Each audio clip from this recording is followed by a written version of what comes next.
ሰላም ተማሪዎች እንደምን ቆያችሁ? እኔ ደህና ነኝ እግዚአብሔር ይመስገን። ከዚህ በፊት ቻፕተር 3 ሎጂክ በፓርት 1 ላይ 6 ደቂቃ ነው። አይ ቲንክ በ6 ደቂቃ ውስጥ ነበረ ቪዲዮ በሳምቲንግ ምክንያት የተነሳ መሀል ላይ ተቋርጦ ነበረ። ሶ ይሄ ፓርት 2 ነው። ኮንሰፕቹዋል ሚኒንግ እና አሶሲዬቲቭ ሚኒንግ አለው።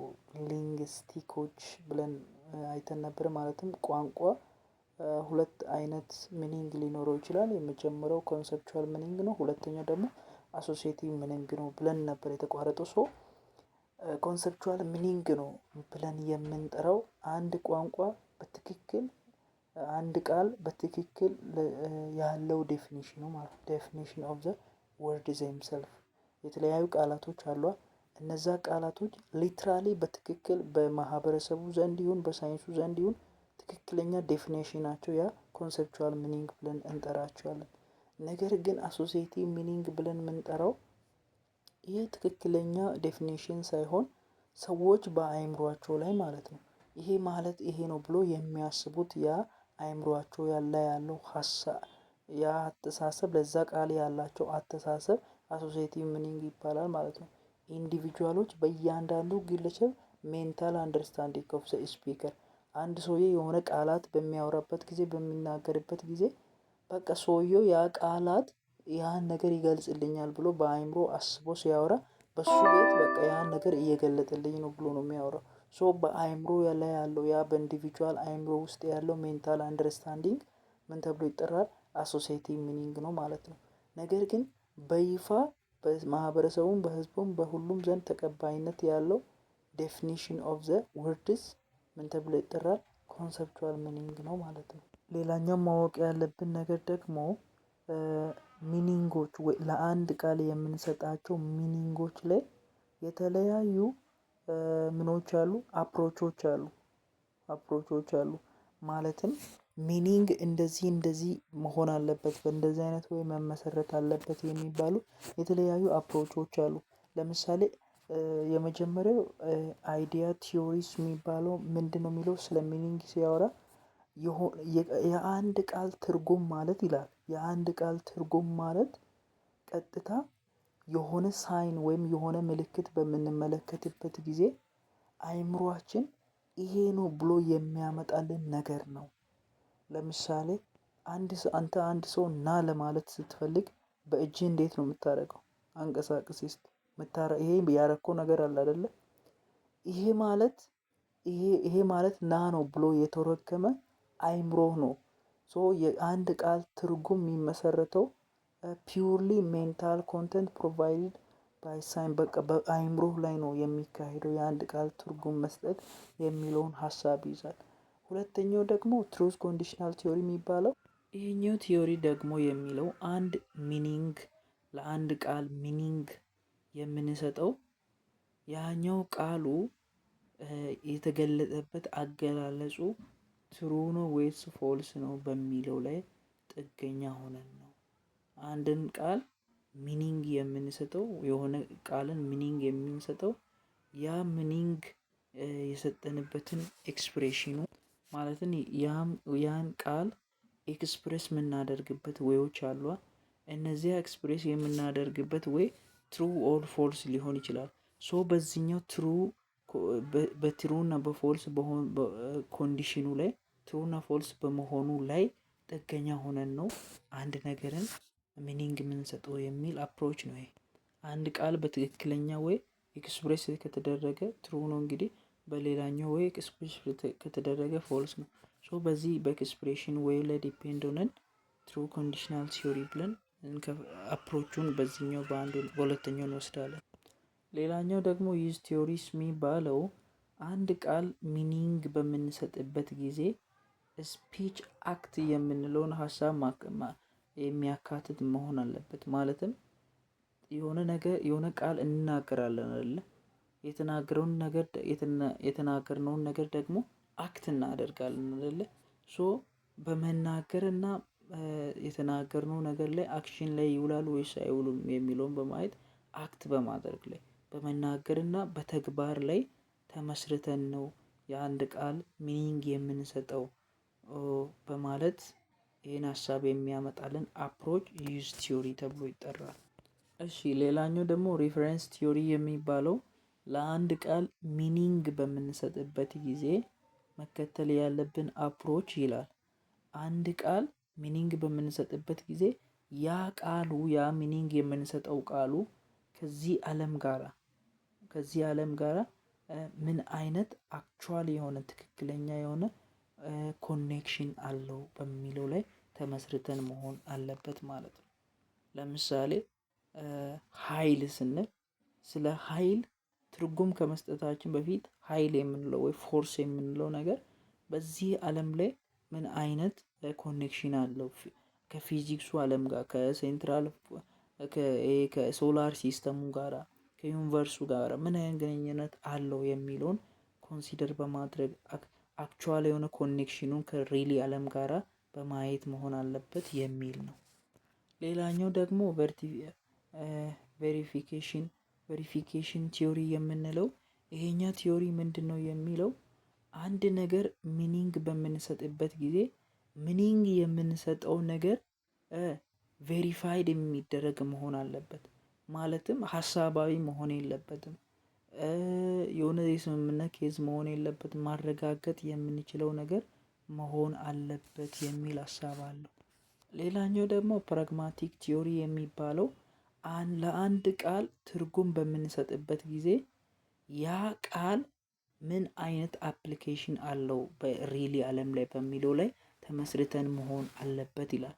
ለምሳሌ መስረቅ ማለት ለሚለው ቃል የሆነ ትርጉም በምንሰጥበት ጊዜ መስረቅ አንድ ሰው ቢሰርቅ ምን ነገሮች ይፈጠራሉ ምድር ላይ አፕሊኬሽኑ ምን አይነት ናቸው የሚለውን አይተን ነው መስረቅን ዲፋይን ማድረግ ወይም ሚኒንጉን መስጠት አለብን የሚል ፕራግማቲክ ቲዮሪ የሚባል አፕሮች ነው ማለት ነው። እንግዲህ ላንጉጅን እያጠናንበት ያለበት የተለያዩ ጥቅሞች ስላሉት ነው። ላንጉጅ ለተለያየ ነገር ይጠቅማል አይደለ?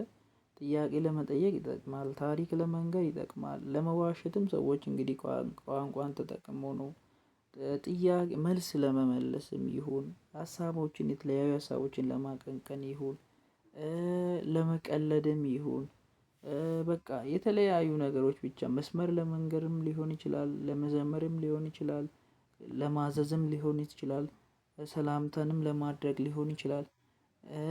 ከዛ ለመቀላለድ ምናምን ነገር ለእነዚህ አይነት ነገሮችም ላንጉጅን እንጠቀማለን። ለተለያየ ነገሮች ቋንቋ ይጠቅማል። እኛ ግን በሁለት ቦታ ላይ ነው የቋንቋን ጥቅም ከፍለን የምናየው ማለት ነው። የላንጉጅን ፋንክሽን የመጀመሪያው ምን እንላለን? ኮግኒቲቭ ኢንፎርሜሽን፣ ሁለተኛው ደግሞ ኤክስፕሬሲቭ ኦር ኢቮክ ፊሊንግ በሚለው ማለት ነው። በሁለት ቦታ ከፍለን እናያለን የቋንቋን ፋንክሽን። እሺ የዚህ የኮግኒቲቭ ኢንፎርሜሽን እና ቱ ኤክስፕረስ ኦር ኢቮክ ፊሊንግ የምንለውን ሁለቱም ሜጀር የሆኑ የቋንቋ ፋንክሽንን በምናይበት ጊዜ ሁለት ምሳሌዎችን ማየት አለብን። እነዚህ ሁለቱም ምሳሌዎች የሚያወራው አንድ ሰው ቅጣት ከሰራ በሞት ስለመቀጣት ነው። ዴዝ ፔናልቲ ነው። ይሄም ዴዝ ፔናልቲ ነው። እና ኮግኒቲቭ ኢንፎርሜሽን የምንለው መጀመሪያ ሀሳቡን ስነግራችሁ ኮግኒቲቭ ኢንፎርሜሽን የምንለው ነገር አንድን መረጃ የራሳችሁን ስሜት፣ የራሳችሁን ፊሊንግ፣ የራሳችሁን ደስታ፣ የራሳችሁንም ሀዘን ሳታቀላቅሉት ትክክለኛ ኢንፎርሜሽን ሳትጨምሩ ሳትቀንሱ የምትነግሩበት መንገድ ሲሆን ሁለተኛው ቱ ኤክስፕሬሲቭ ኦር ኢቮክ ፊሊንግ የሚባለው ነገር ስለሰማችሁትና ስላዳመጣችሁትም ወይም ስላያችሁትም ኢንፎርሜሽን በጣም ስለደነገጣችሁ ስለፈራችሁ የራሳችሁን ቃላት እየጨመራችሁ ነገርየውን እየደነገጣችሁ እየፈራችሁ ብቻ ሰሚው አድማጩ ፈሪ ወይ ደስተኛ ወይ የሆነ ነገር እንዲሆን ኢሞሽናል እያደረጋችሁ የምትነግሩበት ዌው ነው ቱ ኤክስፕረስ የሚባለው። ለምሳሌ እዚህ ጋር የመጀመሪያው ኮግኒቲቭ ኢንፎርሜሽን ኤግዛምፕል ላይ 36 መንግስታት የሚጠጉ አለ ሰዎች ቅጣት ትልልቅ ነገሮችን ወንጀሎችን ከሰሩ በሞት ቅጣት እንዲቀጡ ወስኗል ይላል። ነገር ግን በ1977 ላይ ቴክሳስ የምትባለው ሀገር ይሄን ነገር ኮምፕሊትሊ አቁሟል ብሎ በቃ እውቀት አዘል የሆነ ንግግር አድርጎ ያቆማል። ይሄ የኮግኒቲቭ ኢንፎርሜሽን ኤግዛምፕል። ነገር ግን ቱ ኤክስፕሬሲቭ ኦር ኢቮክ ፊሊንግ የምንለው ስለ ዴዝ ኦፍ ፔናልቲ ሲያወራ ስለ እውቀት ብቻ ሳይሆን የሚያወራው ውስጥ በቃ ይሄ ዴዝ ኦፍ ፔናልቲ የሚባለው ምን ያክል የሚያዘገንን ወይም አስፈሪ የሞት ቅጣት እንደሆነ በሚያሳይ ሁኔታ ነው ኢንፎርሜሽኑ የሚያስተላልፈው። ኪውሪል ነው ይላል፣ ሰብአዊነት የጎደለበት ነው ይላል። ፓኒሽመንቱ ምንም አይነት ደስታ በውስጡ የሌለበት ነገር ነው። ከዛ እርድ የሞላበት ነው። የደም መፋሰስን የሚያካትት በጣም አስፈሪ ቅጣት ነው እያለ ስለ ዴዝ ኦፍ ፔናልቲስ ያወራዩ። አሁን በውስጡ ምን አይነት ወርዶች እንዳለው ሰብአዊነት የሌለበት ነው፣ ደስታ የሌለበት ነው፣ እርደት አለበት፣ የደም መፋሰስ አለበት። አሁን ይሄ ስሜታዊነትን የሚያሳይ ነው። ሶ በእንደዚህ አይነት ቋንቋን ስንጠቀም ቱ ኤክስፕረስ ኦር ኢቮኪቭ ፊሊንግ እንላለን። ግን ኖርማሊ እውቀቱን ብቻ ብናወራ ኮግኒቲቭ ኢንፎርሜሽን ብለን እንጠራለን። ስለዚህ በዚህ ኮግኒቲቭ ኢንፎርሜሽን ውስጥ ላይ በኮግኒቲቭ ኢንፎርሜሽን ውስጥ ላይ ምንም አይነት ስሜታዊነት ሳይኖር ለምሳሌ 36 ሀገራት የሚል ኢንፎርሜሽን ትክክለኛ ነገርን ምንን የሞትን ቅጣት እንደሚቀበሉ፣ ቴክሳስ የምትባለው ደግሞ በ1977 ላይ እንዳቆመች ይሄን ነገር እያለ እውቀት ነገሮችን የሚነግሩ እነዚህ ቃላቶች ኮግኒቲቭ ሚኒንግ ሲባሉ፣ ነገር ግን ቱ ኤክስፕረስ ኦር ኢቮክ ፊሊንግ ኦፍ ዋት ላንጉጅ ፋንክሽን ውስጥ ላይ ስሜት የሚያንቀሳቅሱ ስሜት የሚነካኩ ቃላቶች አሉ አይደለ? ለምሳሌ ሰብአዊነት የሌለበት ነው፣ ደስታ የሌለበት ነው፣ መታረድ ያለበት ነው፣ የደም መፋሰስ ያለበት ነው እያለ የገለጸው እነዚህ አገላለጦች ምን ተብሎ ይጠራሉ? ኢሞቲቭ ሚኒንግ ተብሎ ይጠራል ማለት ነው። የኮግኒቲቭ ኢንፎርሜሽን ኮግኒቲቭ ሚኒንግ ሲባል የዚህኛው ደግሞ የኤክስፕሬስ ኦር የፊሊንግ ኢቮኪቭ ቃላቶቹ ስሜት የሚያንቀሳቅሱ ኢሞቲቭ ሚኒንግ ተብሎ ይጠራሉ። ስለዚህ አንድ ሰው ተነስቶ መጥቶ ይሄኛውን አረፍተ ነገርና ይሄኛውን አረፍተ ነገር ማለትም ስለ ኮግኒቲቭ ኢንፎርሜሽን እና ስለ ኤክስፕሬሽን ኦር ስለ ኢቮኪቭ ፊሊንግ ሁለቱንም ሴንቴንሶች በሚያነብበት ጊዜ አንድ ሰውዬ ሞር በሎጂክ ወይም ምክንያታዊ በሆነ መንገድ ሀሳቡን አንብቦ መረዳት የሚችለው ነገርየው ልክ ወይስ ልክ እንዳልሆነ ማወቅ የሚችለው የትኛውን ሲያነብ ነው? ሞር ኮግኒቲቭ ኢንፎርሜሽኑን ሲያነብ ነው። ነገር ግን ይሄ ቱ ኤክስፕሬሲቭ ኦር ኢቮክ ፊሊንግ የምንለው ውስጥ ላይ የተለያዩ ኢሞቲቭ ሚኒንጎች አሉ። ኢሞቲቭ ሚኒንጎች ቅድም እንዳልኳቸው ስሜት የሚያነሳሱ ማለት ነው። ሶ አንባቢው ይሄን ሴንቴንስ በሚያመነብበት ጊዜ ስሜቱ በሚነሳሳበት ጊዜ ሎጂካል በሆነና ምክንያታዊ አመክንዮአዊ በሆነ መንገድ ማሰብ ይከብደውና ሰውየው ሞር አቴንሽኑ በተጠቀመው ይሄ ጸሐፊው በተጠቀመው በኢሞቲቭ ሚኒንጎች ወይም ስሜትን በሚያነሳሱ ቃላቶች ይያዝና ከሎጂክ ወይም ሎጂካል በሆነ መንገድ ከማሰብ ይወጣል ማለት ነው። ስለዚህ ዋና ሀሳቡ ምንድነው? እዚህ ጋር ሎጂክ መጠቀም ያለበት ኮግኒቲቭ ኢንፎርሜሽን እንጂ ኢቮኪቭ ፊሊንጎቹን አይደለም። ምክንያቱም አንባቢው በሎጂክ ወይ እንዲረዳ ማለት ነው። ነገር ግን ይሄ ምንድነው? ቱ ኤክስፕሬስ ኦር ኢቮክ ኦር ኤክስፕሬስ ብለን የጠራ ነው አለ አይደለ? ይሄኛውን አረፍተ ነገር በትክክል ማለትም ይሄኛውን አረፍተ ነገር በትክክል መረዳት እንዲችል አንድ አንባቢ እንደገና ምን ማድረግ አለበት? አንደኛ እዚህ ውስጥ የሚገኙ የተለያዩ ኢሞቲቭ ምኖች አሉ፣ ወርዶች አሉ፣ ስሜት የሚያንቀሳቅሱ የሚያሳዝኑ ምናምን እንድታዝኑ እንድትደሰቱ ስሜት አንቀሳቃሽ ቃላቶች አሉ። እነሱን ነገር መጀመሪያ ማስወገድ አለበት። ከዛ በትክክል በሎጂክ መንገድ ላይ መደርደር አለበት። ይሄ ሪኮንስትራክት ይባላል። ሶ ይሄ ነገር ሎጂካሊ ልክ ነው ወይስ አይደለም ለማለት አንባቢው ጸሐፊው ያስቀመጣቸውን እነዚህ አሳዛኝ ወርዶችን አውጥቶ እንደገና ሪኮንስትራክት ማድረግ አለበት ማለት ነው በሎጂክ ወይ ለማንበብ። ነገር ግን ቋንቋን ተጠቅመን ትክክለኛ የሆነ አርጊውመንት ወይም ትክክለኛ የሆነ ሎጂካል የሆነ ስቴትመንትም እንዳንሰራ አርጊውመንት እንዳናደርግ ችግር የሚሆኑን ነገሮች አሉ ላንጉጅን ስንጠቀም። እሱም ኢቭን ቅድም ከላይ በኩል እንዳልኳችሁ ኢቮኪቭ ፊሊንግን ማለትም ስሜት አንቀሳቃሽ በሆነ መንገድ የቋንቋ ፋንክሽንን አይተናል። ወይም ኮግኒቲቭ ኢንፎርሜሽን ቋንቋ ልክ ኢንፎርሜሽን ትክክለኛ ኢንፎርሜሽንም ለማስተላለፍ እንደሚጠቅም አይተናል። ኢቭን ትክክለኛ የሆነ ኮግኒቲቭ በሆነ መንገድ ቋንቋን እንኳን ብንጠቀም እዛ ያ ኮግኒቲቭ የሆነው ቋንቋ ራሱ የተለያዩ ምኖች አሉት ችግሮች አፌክት የሚያደርጉ ነገር አሉ። አንድ ነገር በሎጂካል ወይ እንዳናስብ እና አርጊመንታችን ትክክለኛ እንዳይሆን የሚያደርጉ ማለት ነው። እሱም ቫግኔስ እና አምቢግኒቲ ተብሎ ይጠራል ማለት ነው።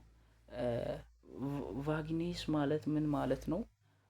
ሁለት የሆነ አንድ ቃል ቦርደር ሳይኖረው ሲቀር ማለት ነው። ቦርድለስ ኬዝ ይችን እንዳትረሱ፣ ቀጥታ የምትመጣ ናት ፈተና። ቦርድለስ ኬዝ የሚባለው ምንድን ነው?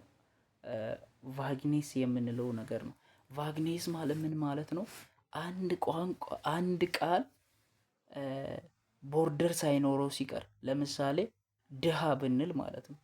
ድሃ የሚባለው ምን የሚያክል ሚሊዮን፣ ለምሳሌ 2 ሚሊዮን አንድ ሰው ቢኖረው 4 ሚሊዮን የሆነ ሰው ቢኖረው ከ4 ሚሊዮኑ አንጻር የ2 ሰው ሚሊዮንም ድሃ እንላለን። የቀን ዳቦ በልቶ የማይውለውም ሰው ድሃ እንላለን። አንዱ 5 መኪና ብቻ ስላለው 10 መኪና ስለሌለው ድሃ ልትል ትችላል። አያችሁ ቃሉ ምን የለውም፣ ገደብ የለውም። ድሃ ነው ለመባል ከዚህ እስከዚህ የሚያክል ገንዘብ ያስፈልገዋል የሚል የለውም። እንደዚህ አይነት ቃላቶች ምን ተብሎ ይጠራሉ? ቬጌንስ ተብሎ ይጠራሉ። ቦርድለስ ኬዞች ናቸው። አምቢግኒቲ የሚባለው ቃል ለምሳሌ ይቅርታ፣ ወደ አምቢግኒቲ ከመግባቴ በፊት ይሄ ቬግኔስ የምንለው ቃል ለምሳሌ ላቭ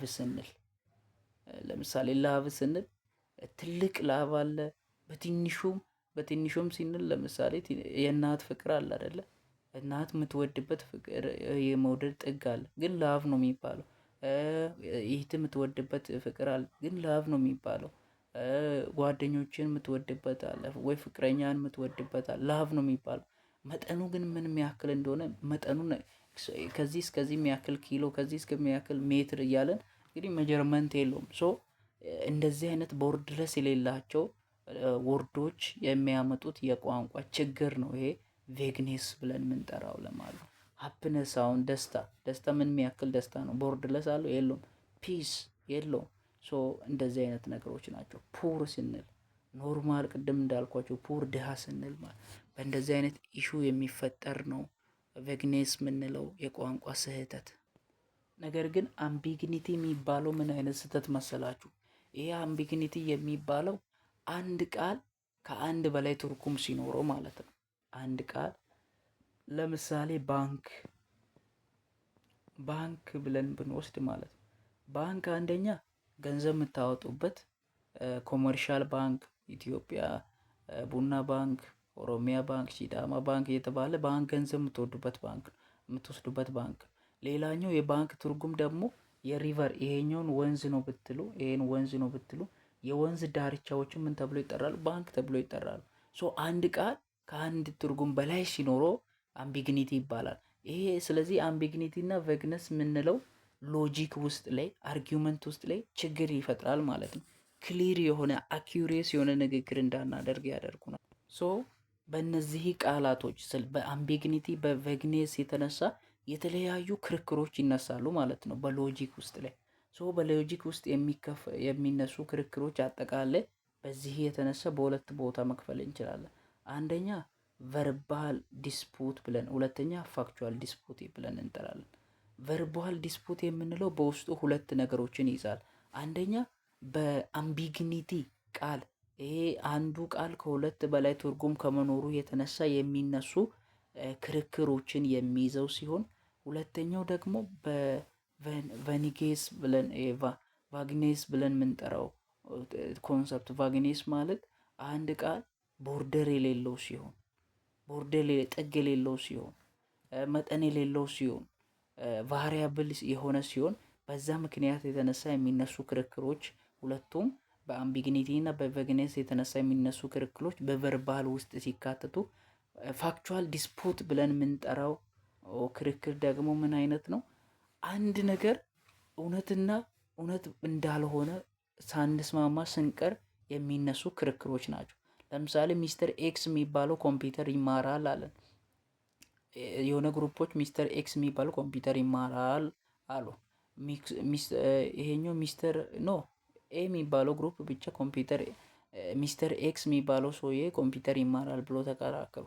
ግሩፕ ቢ ደግሞ ሚስተር ኤክስ የሚባለው ኮምፒውተር አይማርም ብሎ ተከራከሩ። አያችሁ ነገርየው እውነትና እውነት ባለመሆን ውስጥ ሁለት ጽንፍ ይዞ የሚከራከሩ እንደዚህ አይነት ክርክር ነው የፋክቹዋል ዲስፑት የሚባለው። በቃላቶች የሚፈጠሩ ግን ቨርባል ዲስፑት ይባላል፣ ወይ በአምቢግኒቲ ወይ በቬግነስ ማለት ነው። አሁን ደግሞ እስቲ ስለ ኢንቴንሽናል እና ኤክስቴንሽናል ኦፍ ተርም የሚለውን ኮንሰፕት እንመልከት። እንደምታውቁት የተለያዩ የቃላቶች ሚኒንግ ኦፍ ዘ ሰርቴን ወርድ ኢን አርጊመንት ኢዝ ቬጊን ኤንድ አምቢግኔሽ ይሆናል። የተለያዩ የቃላቶች ትርጉም ማለት ሚኒንግ ማለት ነው። በተለያየ ጊዜ አንዳንድ ጊዜ ቅድም እንዳልኳቸው ቬግኔስ ወይም አምቢግኒቲ ነገሮች ያጋጥሟቸዋል እና እነዚህን ነገሮችን ደግሞ ለማጽዳት አምቢግኒቲና ምን እንዳይኖር አምቢግኒቲና ቬግኔስ እንዳይኖር ዴፊኒሽን መስጠት አስፈለገ ማለት ነው። ሶ ዴፊኒሽን መስጠት ከሎጂክ ጋራ በጣም የሚገናኝ ነው። ለሎጂክ ዋና ስራው ነው ለቃላቶች ዴፊኒሽን መስጠት፣ እንደዚህ አይነት አምቢግኒቲዎች እንዳይፈጠሩ ማለት ነው። ቤዚክ ዩኒት ኦፍ ኤኒ ኦርደር ላንጉጅ አር ወርድ። እንደምናውቀው በቋንቋ ውስጥ ላይ ለቋንቋ መመሰረት ዋና መሰረቱ ቃላቶች መኖራቸው ነው። በእኛ ኬዝ ግን ቃላቶችን ምን እያልን እንጠቀማለን? ተርም እያልን እንጠቀማለን። አሁን ቃላት የሚለው ቦታ ላይ ተርም እንጠቀማለን። ምክንያቱም ቃላቶች የቋንቋ ዋና መሰረት ስለሆኑ። በዚህ ዩኒት ደግሞ ስለ ቋንቋ ካጠናን ስለምን እናጥናለን? የቋንቋ ስሞለስት ዩኒት ስለሆነ ስለ ወርድ እናጥናለን። ወርድን ደግሞ ተርም በሚለው ተክተን ነው የምናጥነው። ስለዚህ ተርም የሚለው ቃል የትኛውንም ቃላት ነው የሚያካትትልን ማለት ነው። የትኛውንም ቃላት ነው የሚያካትተው። ተርም የምንለው ግን ሳብጀክት እንደሆነ ማወቅ አለብን። የአንድ አረፍተ ነገር ባለቤት ነገር ሁሉ ተርም ብለን እንጠራለን። እነሱም ተርም የምንላቸው ምናልባት ፕሮፐር ኔም ሊሆኑ ይችላሉ። እንደ አበበ፣ እንደ ሳውዝ ኢትዮጵያ፣ እንደ ኢትዮጵያ እዚህ ጋር ምሳሌ እንዳሉ ማለት ነው።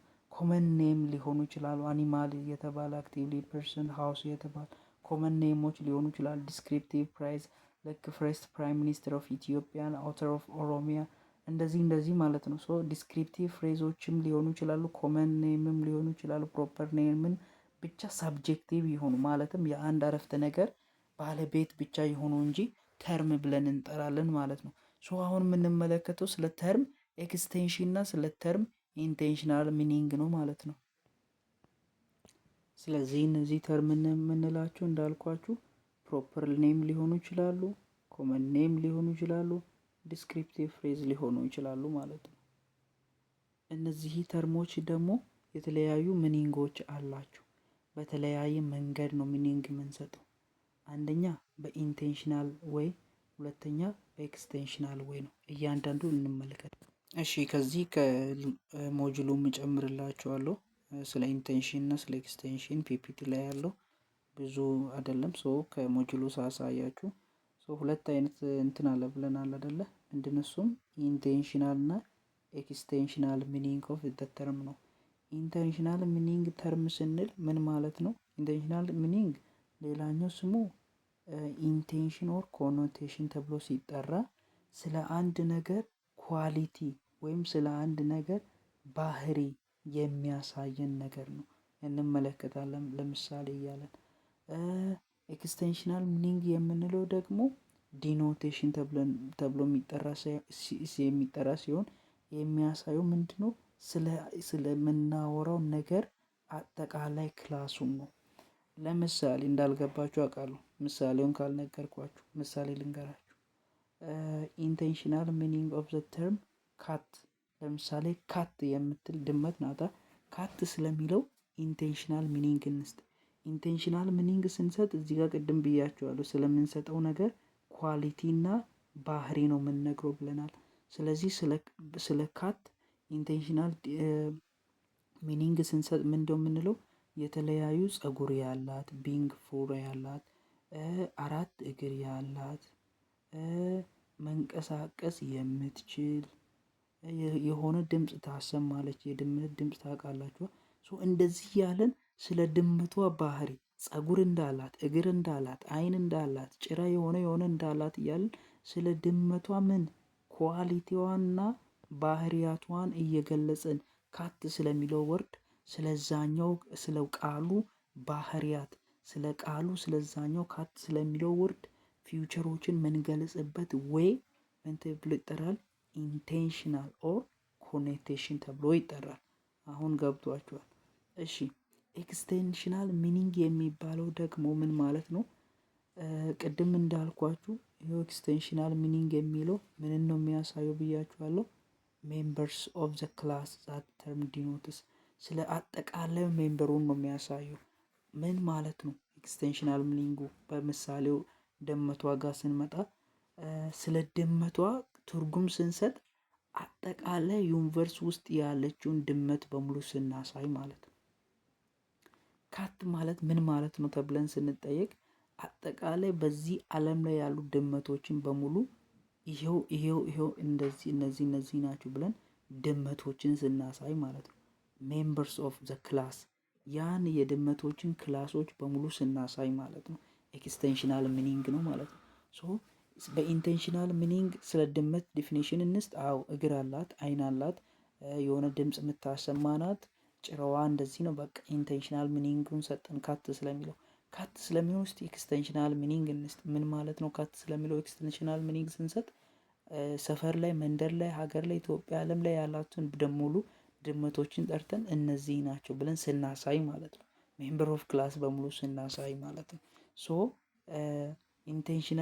ኢንቴንሽናሉ ወይም ኮኔቴሽን ብለን የምንጠራው ምን ብለን እንጠራለን? በሎጂክ ወይ ሴንስ ነው ማለት በቃ ዲፊኒሽን ያለው ነው። ይሄ ያለው ነው ተብሎ ሊገለጥ የሚችል ነው። ነገር ግን ኤክስቴንሽናል ሚኒንግ የምንለው ሪፈረንስ ነው። ቅድም እንዳልኳችሁ ሪፈር አደረግን። ድመት ስለሚለው አሳዩ ካልን ድመቶቹን እናሳየንም በአለም ላይ ያሉ ድመቶችን በሙሉ ማለት ነው። ይሄ ኢንቴንሽናል እና ኤክስቴንሽናል ነው የምንለው ነገርም ሁለቱም በሎጂክ ላይ የራሱ የሆነ ምን አለው ጥቅም አለው ማለት ነው። ኢንቴንሽናል ሚኒንጎች እና ኤክስቴንሽናል ሚኒንጎች አንዳንድ ጊዜ የሚገራርሙ ሀሳቦች አሏቸው። ለምሳሌ በኤክስቴንሽናል ሚኒንግ ለምሳሌ ሮማን ኢምፓየር ብለን አሁን ለምሳሌ ስለ ሮማን ኢምፓየር በኤክስቴንሽናል ሚኒንግ ንገረኝ ብል ልነግረኝ አልችልም። በኤክስቴንሽናል ሚኒንግ ሮማን ኢምፓየርን ንገረኝ ብል ልትነግረኝ አልችልም። ለምን? ኤክስቴንሽናል ሚኒንግ ቅድም እንዳልኳችሁ የሚያሳይ ነው። ድመት ካልኩ ካት ስለሚለው ቃል ሚኒንግ የምሰጠኝ ዓለም ላይ ያሉ ካቶችን በሙሉ አሳይተኝ ነው። ይሄው ብለ ሪፈረንስ አድርገኝ ነው። አሁን ሮማን ኢምፓየር ብል በኤክስቴንሽናል ሚኒንግ ልታሳይኝ አልችልም። ለምን? ሮማን ኢምፓየር አሁን በዚህ ዓለም ላይ ሲጀመር የለም፣ ያኔ የጠፋ ነው።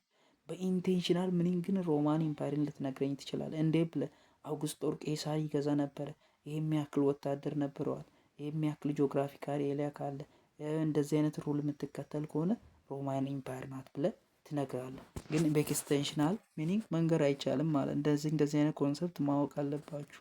አሁን ሌላ አንዳንድ ጊዜ ኢምፒቲ ኤክስቴንሽን የሚባሉ ኮንሰፕቶች አሉ። ኢምፒቲ ኤክስቴንሽን ማለት ቅድም እንደ ሮማን ኢምፓየር ነው። አሁን ሮማን ኢምፓየርን ልትነግረኝ ትችላለህ? አሁን ሮማን ኢምፓየርን ብጠይቅ ሮማን ኢምፓየርን በኤክስተርናል በኤክስተርናል ሚኒንግ ልትነግረኝ አትችልም ማለት ነው። ልትነግረኝ አትችልም። ያ ልትነግረኝ ስላልቻልክ ምን ተብሎ ነው የሚጠራው? ኢምፒቲ ኤክስቴንሽን የሚባለው ማለት ነው። the fact that some terms have empty extension lead us to important connection between extension እና intention determine extension። ሌላኛው ደግሞ ቅድም እንዳልኳችሁ በኤክስቴንሽን ተርም መግለጥ የማንችለው ነገር አለ። ሮማን ኢምፓየርን አሁን በኤክስቴንሽን ተርም መግለጥ አንችልም።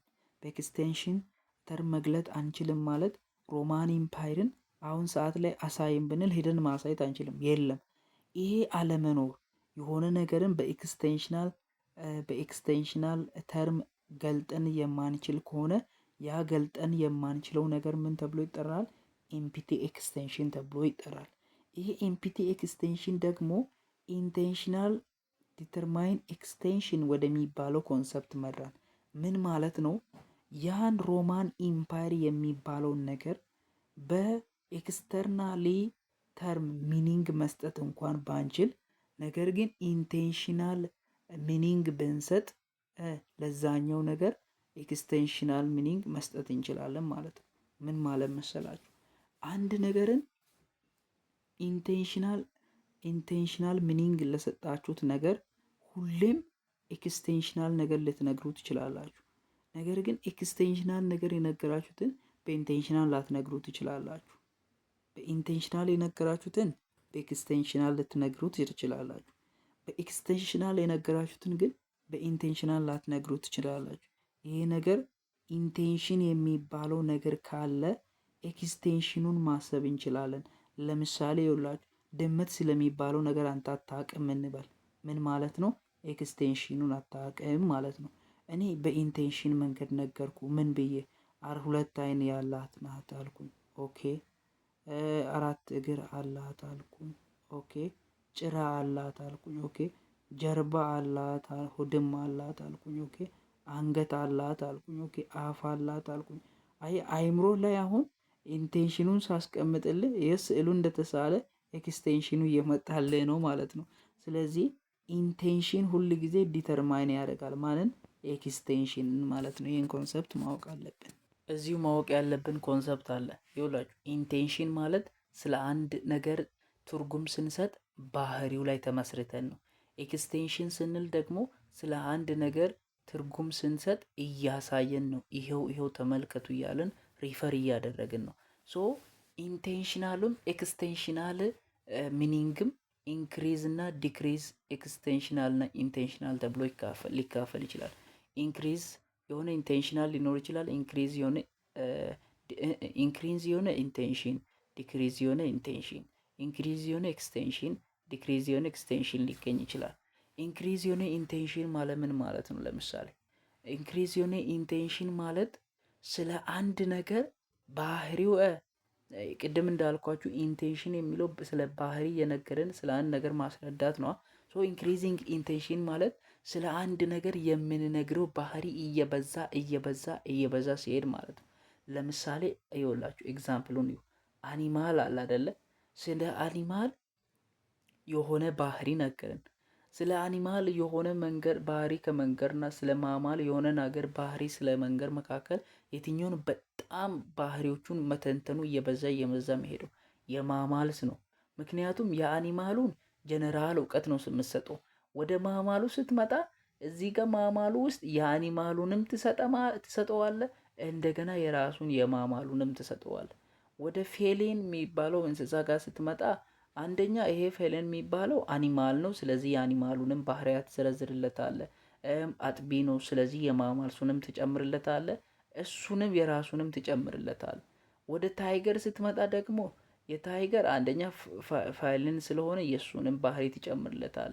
አጥቢ ስለሆነ የአጥቢ እንስሳትንም ባህሪ ትጨምርለታል። አኒማል ስለሆነ የአኒማልንም ባህሪያት ትጨምርለታል። ሶ የአንድ ነገር ባህሪው እየጨመረ ወደ ውስጥ እየጨመረ ወደ ውስጥ እየሄደ ሲሄድ አኒማል አለ። ከአኒማል ውስጥ የሆነ ስፔሻላይዝ ደረግ ከሱ ውስጥም የሆነ ነገር ስፔሻላይዝ ከሱ ውስጥም ወደ የሆነ ስፔሻላይዝድ እያደረግ ሲሄድ ይሄ የመጨረሻው ስፔሻላይዝድ ያደረከው ነገር ከዚህኛው አንጻር ያነሰ ነው። ይሄ ከዚህኛው አንጻር ያነሰ ነው። ሶ እየጨመረ ባህሪያቶቹ ሄዱ። ይሄ ምን ይባላል?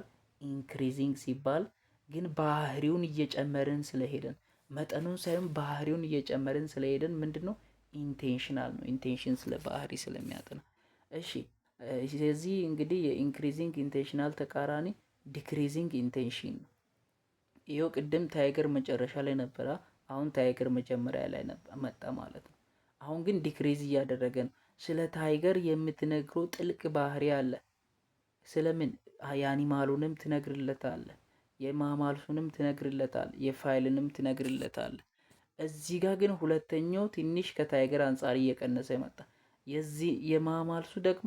የማማልሱ ከዚህኛው አንጻር እያነሰ መጣ። የአኒማሉ ደግሞ ከዚህኛው አንጻር እያነሰ መጣ። ሶ እያነሰ እያነሰ መጡ ማለት ነው ባህሪያቶቹ። ይሄ ዲክሪዝ ኢንቴንሽን ይባላሉ ማለት ነው። እሺ አሁን ደግሞ ኢንክሪዝ ኤክስቴንሽን የሚባለውን ባህሪ አደልቅ እስከ ቅድሙ ስናስብ የነበረው ስለ ባህሪ ማሰብ አሁን አቁሙ። ኢንክሪዚንግ ኤክስቴንሽን የሚለውን ማሰብ ያለባቸው አሁን ስለምንድን ነው? ስለ መጠን ነው ማለት ነው። ስለ መጠን ነው። አሁን ኢንክሪዚንግ ኤክስቴንሽን ላይ ማሰብ ያለባችሁ ስለ ክላስ ነው። ስለ ክላስ ነው። እሺ ስለዚህ ኢንክሪዝ እያደረገ ሲሄድ ታይገር የሚባለው የሆነች እንስሳቶች ግሩፕ ነው አይደለ? ፋይልን የሚባለው ደግሞ በዛ የሚል ግሩፕ ነው። ታይገርንም በውስጡ የሚይዝ ነው። ማማልስ የሚባለው ደግሞ ታይገርንም ፋይላንም በውስጡ የሚይዝ ብዙ የእንስሳቶች ቁጥር ናቸው። አኒማል የሚባለው ደግሞ የባሰ ማማልንም የሚይዝ ነው፣ ፋይልንም የሚይዝ ነው፣ ታይገርንም የሚይዝ ነው፣ ብዙንም የሚይዝ ነው። ሶ በምን በክላስ ደረጃ እየጨመረ ይሄዳል። ይሄኛው ኢንክሪዝ ኤክስቴንሽን ይባላል። ይሄ በክላስ ደረጃ ደግሞ እየቀነሰ ሲሄድ አኒማል ትልቅ ግሩፕ ነው። አኒማል ውስጥ ብዙ ነገር አለ። ከዛ አኒማል ውስጥ ነው ማማልሱ የሆነ ነገር ነው። ከዛ ውስጥ ነው ፋይለን፣ ከዛ ውስጥ ነው ታይገር። ሶ እየቀነሰ መጣ። በምን በክላስ። ይሄ ምን ተብሎ ይጠራል? ዲክሪዚንግ ኤክስቴንሽን ተብሎ ይጠራል።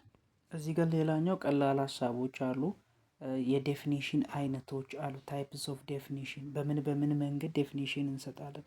ለምሳሌ ሱፕላቲቭ ዴፊኒሽን ይባላል። ሱፕላቲቭ ዴፊኒሽን ማለት ዴፊኒሽን የምንሰጥበት አንዱ ዴፊኒሽን የምንሰጥበት መንገድ ወይም አይነት ሲሆን ይሄኛው ደግሞ የምንጠቀመው ለአንድ ቃል ለመጀመሪያ ጊዜ ለአንድ ቃል የመጀመሪያ ጊዜ ዴፊኒሽን ስንሰጥ ነው። ለመጀመሪያ ጊዜ ዴፊኒሽን ስንሰጥ ማለት ነው የምንጠቀምበት ነው።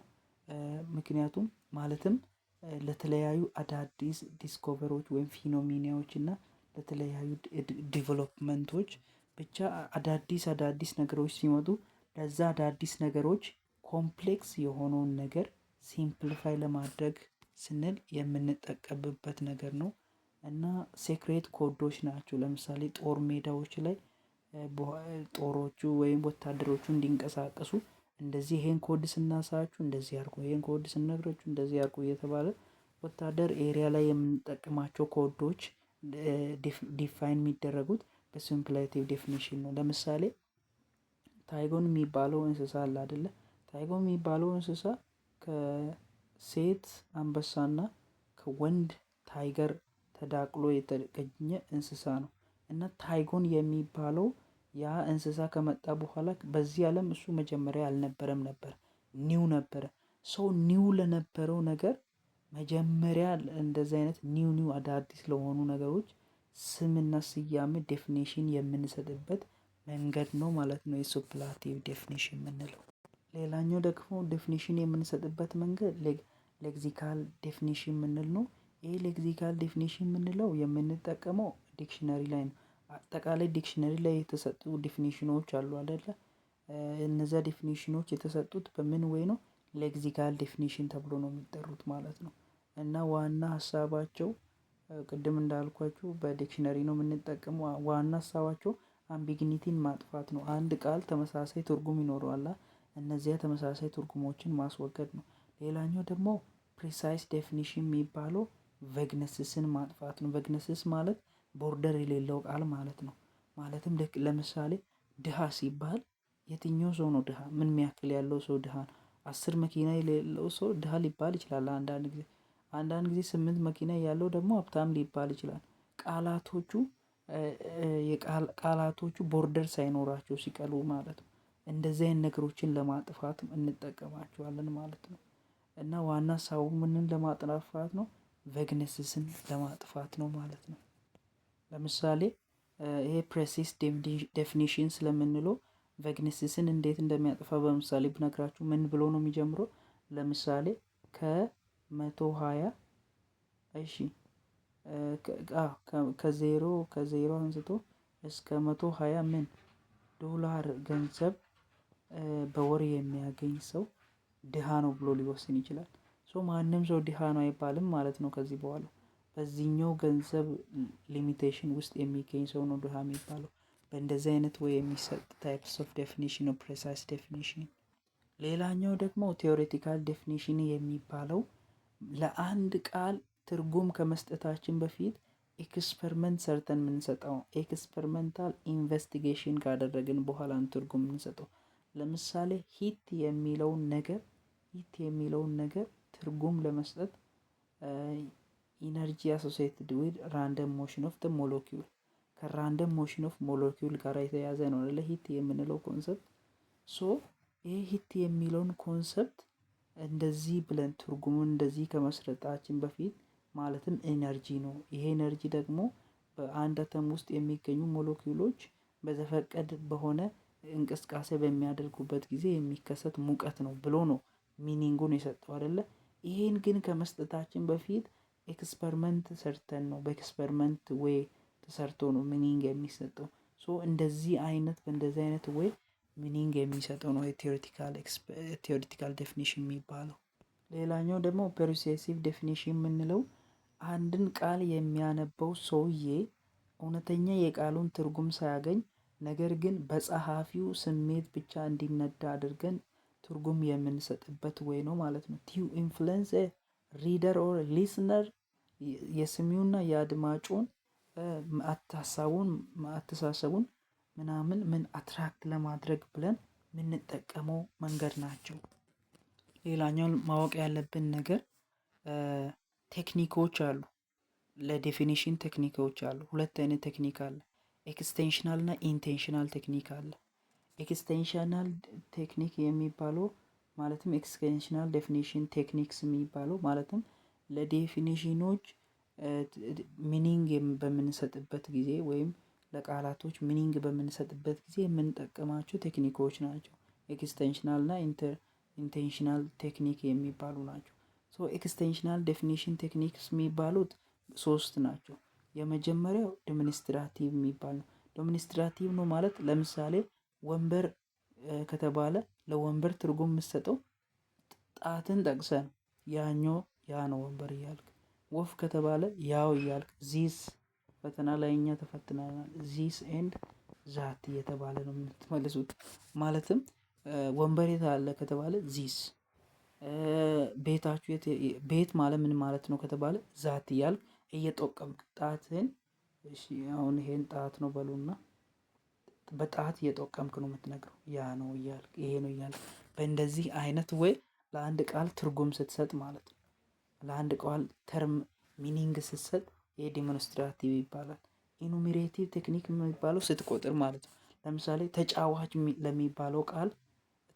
ለሚባለው ቃል ትርጉም ሰጥ ከተባለ ሜሲ እያልክ፣ ሮናልዶ እያልክ፣ ኔይማር እያልክ፣ ማን እያልክ እንደዚህ ስትነግር ኢኑሜራቲቭ ቴክኒክስ ይባላል ማለት ነው።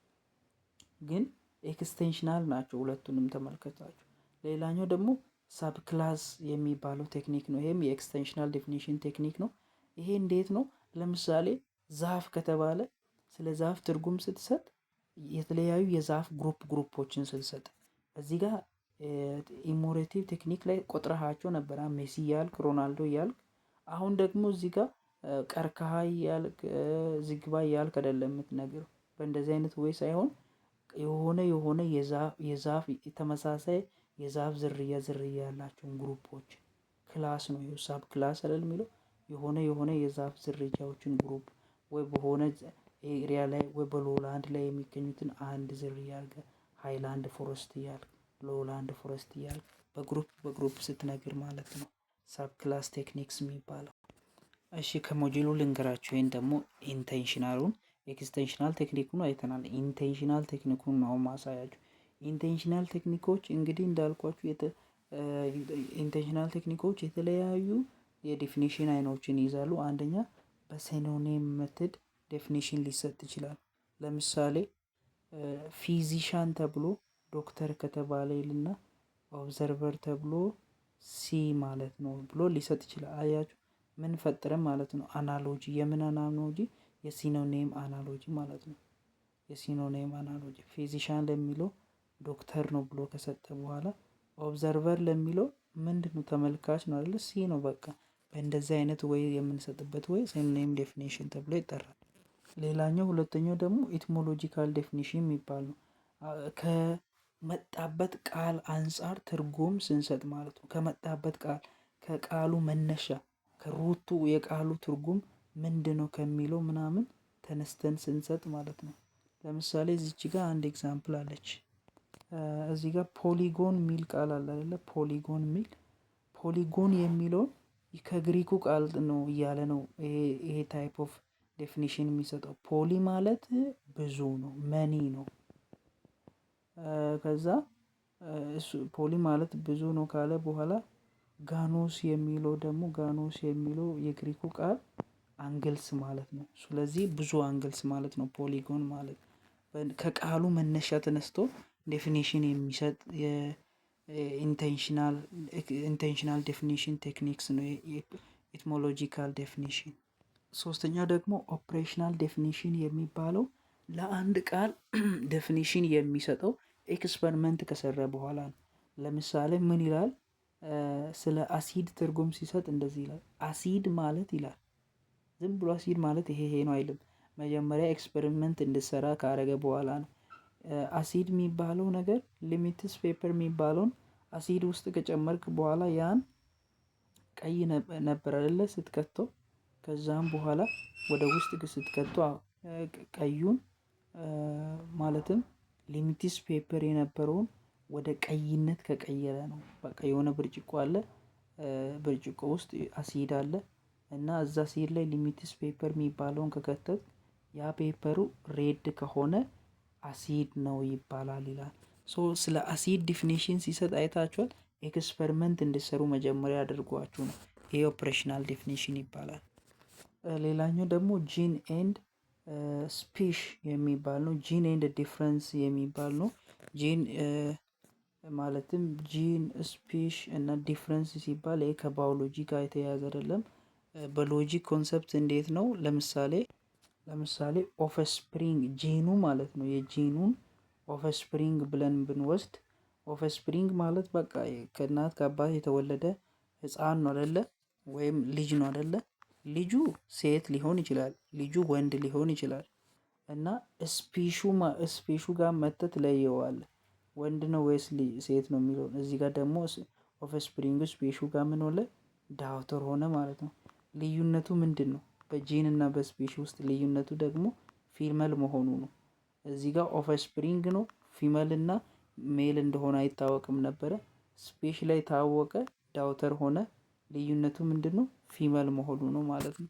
ስለዚህ አንድ ነገር በጂን እና በስፔሽ ጂኖ ስንል አጠቃላዩን የሚይዝ ነው። ለምን? ይኸው ኦፍስፕሪንግ አጠቃላዩን የሚይዟል። ፊመልም ሊሆን ይችል ነበረ፣ ሜልም ሊሆን ይችል ነበረ። ከሁለቱ ደግሞ ገንጥሎ አሳየን። ምን ስፔሽ ምንድን ነው ብሎ ነገረን። ዳውተር ነው አለን። ልዩነቱ ምንድን ነው? ፊመል ነው ማለት ነው። ሌላኛው ደግሞ ለምሳሌ ማን ጂኑን ማን ነው ብለን ወሰድን። ከዛ ስፔሹን ደግሞ ማንም ሰው ማን ነው አይደለ? ነገር ግን ህዝባንድ አለ፣ ባል ነው አለ። ልዩነቱ አሁን ምንድነው? ያገባ ነው ማለት ነው። ማንም ወንድ ማን ይባላል አይደለ? ህዝባንድ ለመባል ግን እዚህ ጋር ዲፍረንስ ያስፈልገዋል፣ ማግባት አለበት። በእንደዚህ አይነት ወይ ዲፊኒሽን የሚሰጠው ምን ይባላል? ጂን ኤንድ ዲፍረንስ ዴፊኒሽን ማለት ነው። ሌላኛው ማወቅ ያለብን ነገር ቅድም እንዳልኳችሁ 5 የዴፊኒሽን አይነቶች አሉ።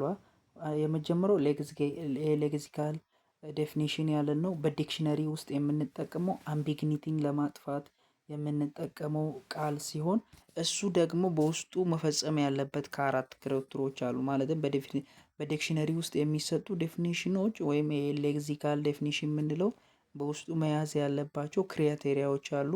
የመጀመሪያው የሚሰጠው ዴፊኒሽን ግራመሩን የጠበቀ መሆን አለበት። ሁለተኛው ደግሞ ቃሉ ዴፊኒሽን በሚሰጥበት ጊዜ ለሆነ ቃል ዴፊኒሽን በሚሰጥበት ጊዜ አስፈላጊ ኢሴንሻል የሆኑ ወርዶችን መጠቀም አለበት። በትክክል ያ ዴፊኒሽን እየሰጠን ያለነውን ቃላቱን የሚጠቀም ቃላቶችን በትክክል መጠቀም አለብን እንጂ ምን የሚያደርግ የሆነ ግራ የሚያጋቡ ቃላቶችን መጠቀም የለብንም። የግድ በትክክል እሱን ነገር የሚያሳይ መጠቀም አለብን ማለት ነው። ሌላኛው ደግሞ ሌግዚካል ዴፊኒሽኑ ምን መሆን የለበትም? በጣም አብዝተን መስጠት የለብንም፣ በጣም ማሳነስ የለብንም። ለምሳሌ አየር የሚለውን ነገር ለመንገር ከፈለግን በጣም ስለ አየር በጣም አየሩን አብዝተን አውሎ ንፋስ የሚያክል ዴፊኒሽን ከሰጠን፣ አየሩን አጥፍተን ደግሞ ሞለኪውል የሚያክል መስጠትም የለብንም። በጣም ማብዛትም ማሳነስም የለብንም ስለምንሰጠው ዴፊኒሽን። ሌላኛው ደግሞ አቮይድ ማድረግ አለብን ምንን? ሰርኩሌትን አቮይድ ማድረግ አለብን ማለት አሁን ለምሳሌ ስለ ሳይንቲስት ማለት ምን ማለት ነው ካለን፣ ሳይንቲስት እኮ ማለት የሳይንስ ስራ የሚሰራ ነው ማለት ይሄ እንደዚህ አይነት ዴፊኒሽን መከተል የለበትም። ምክንያቱም ሳይንቲስት ምንድን ነው ተብሎ ተጠይቆ እያለ ሳይንቲስት ማለት የሳይንቲስቶችን ስራ የሚሰራ ነው ይላል። ሲጀመር ሳይንቲስት ምንድን ነው ተብሎ እያለ ሳይንቲስት ማለት ሳይንቲስት ነው እንደማለት ነው። እንደዚህ አይነት ወይ መጠቀም የለበትም። ለምሳሌ ሰዓት ምንድን ነው ከተባለ ሰዓት ማለት ሰዓት ነው፣ በእጅ ላይ የሚደረግ ሰዓት ነው መባል የለበትም። ሲጀመር የተጠየቅነው ሰዓት ነው እያልን ያልነው ሰዓት ነው። እንደዚህ አይነት ነገሮችን አቮይድ ማድረግ አለበት። ሌላኛው ደግሞ ፖዚቲቭ ነገር ከተጠየቅን ኔጌቲቭ ነገሮችን በሚሆን መመለስ የለብንም። ለምሳሌ ብርሃን ምንድነው ከተባለ የጨለማ አለመኖር ነው ማለት የለብንም። ጨለማ ምንድነው ከተባለ የብርሃን አለመኖር ነው። ኦፖዝድ እያደረግን መመለስ የለብንም ወይም ዴፊኒሽን መስጠት የለበትም። ሌክሲካል ዴፊኒሽን ማለት ነው። ሌላኛው ደግሞ አጉል የሆኑ ምሳሌያዊ ነገሮችን መጠቀም የለበትም። ለምሳሌ ካሜል ምንድነው ከተባለ ካሜል ምን ነበረ? ይሄ ረዥም አንገት ያለው ምንድነው? መግል ነው ምንድነው? ያ ግመል ማለት ነው። ይሄ ግመል የምንለው ግመል ማለት የበረሃ መርከብ ነው ብለን ብንሰጥ፣ ግመል ማለት የበረሃ መርከብ ነው ብለን ዴፊኒሽን መስጠት የለብንም። ግመል እንደሆነ በትክክል ማሳየት እንጂ በጣም እሱም በረሃ ላይ እንደሚሄድ ለመግለጽ ስንል የሌላ ለሙን መግለጥ የለብንም። እንደዚህ አይነት ንግግሮችን ሌክሲካል ዴፊኒሽን ማስወገድ አለበት። ሌላኛው ደግሞ ሌክሲካል ዴፊኒሽን ማስወገድ ያለበት አፌክቲቭ ተርሚኖሎጂዎችን ማስወገድ አለበት። ለምሳሌ እዚህ ጋር ምሳሌው ላይ ተመልከቱ። ኮሚኒሊዝም የሚል አለ አይደለ? ኮሚኒዝም የሚል አለ። ኮሚኒዝም የሚለውን አይዲዮሎጂ ወይም ርዕዮተ ዓለም ለማሳየት ኮሚኒሊዝም ማለት ይላል በጣም ብሪሊያንት የሆኑ ሰዎች እንደ ማርክስ ያሉ ሰዎች የሚከተሏቸው፣ በፖለቲካ በጣም የረቀቁ ሰዎች የሚከተሏቸው ሀሳብ ነው እያለን መግለጥ የለብንም። ምክንያቱም ኮሚኒስት የሚባለው በቃ አይዲዮሎጂ ነው እንጂ እኛ የሰውየው የአንባቢውን ሀሳብ ለመሳብ ስንል በቃ ብሪሊያንት የሆኑ ሰዎች፣ ስለ ፖለቲካው የሚያውቁ ሰዎች፣ የሆኑ ሰዎች የሚከተሉት ናቸው እያለን የሰውየውን ሀሳብ አፌክት የሚያደርጉ ተርሞችን መጠቀም የለብንም ማለት ነው። ለምን? ይሄ ፋላሲ ነው። ስለ ፋላሲ ስናጠና እናያለን። ፋላሲ ነው እንደዚህ አይነት ንግግር። ሌላኛው ደግሞ ፋላሲ ስለ አንድ ሌክሲካል ዴፊኒሽን የምንለው ስለ አንድ ቃል ዴፊኒሽን በሚሰጥበት ጊዜ ምን መሆን አለበት? ኮንቴክስቹዋል መሆን አለበት። ለምሳሌ ስለ አንድ ነገር ዴፊኒሽን ሲሰጥ እንደ ባይብል ነው የሰጠው ወይ ዴፊኒሽን እንደ ባዮሎጂ ነው ወይ የሰጠው ወይ እንደ ፊዚክስ ነው የሰጠው፣ እንደዚህ ነው የሰጠውት እያለ ኮንቴክስቱን ማስቀመጥ አለበት ነው። ስለሆነ ነገር ዴፊኒሽን ሲሰጥ አኮርዲንግ ቱ ባዮሎጂ ማለት አለበት፣ አኮርዲንግ ቱ ፊዚክስ ማለት አለበት የሚል ሀሳብ ነው። ከፒፒቲ የጎደለውን ነው ከመጽሐፉ የጨመርኩላችሁ። ከቻፕተር እንግዲህ 3 ይህን ይመስል ነበረ። ቻፕተር 4 በፒፒቲ አስረዳችኋለሁ። በጣም ቀላል እና ፒፒቲ ላይ ነው በሙሉ ያስቀመጥኩት። መልካም ጊዜ ይሆንላችሁ። ይሄ ፓርት 1 ኦልሬዲ ፉል ቪዲዮ ነው፣ ሁሉም ቪዲዮ ነው። ቻፕተር 3 በአንድ ቪዲዮ ነው የጨረስነው። የ6 ደቂቃ ፓርት 1 ነበረች፣ እሷን ማየት ትችላላችሁ። ሰብስክራይብ፣ ላይክ፣ ሼር ማድረግን እንዳትረሱ። መልካም ጊዜ ይሆንላችሁ።